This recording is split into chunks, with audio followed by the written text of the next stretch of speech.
Både planlægger ikke at køre, ikke? Lidt endnu. Hvad? Lidt endnu. Det stopper. Hvorfor? Hvad gider du ikke at køre? Eller planlægge? En af delene. Nå, hvad skal du så? Jamen en af tingene. Nå, kun en af tingene? Ja. Ja, okay. Så Og det ved vi ikke.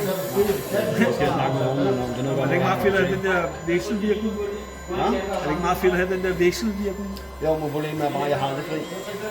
Jeg arbejder 7 dage om ugen. Det er ikke så fedt. Det kan godt være, at jeg ikke er ude at køre om lørdagen. Men jeg har nogen ude, når der er nogen ude at køre, så er jeg også i går som på arbejde. Jeg skal have min telefon nærmere af mig, hvis han kører stykker eller noget. Så jeg har aldrig fri. Så kan jeg have fri i hverdagen, eller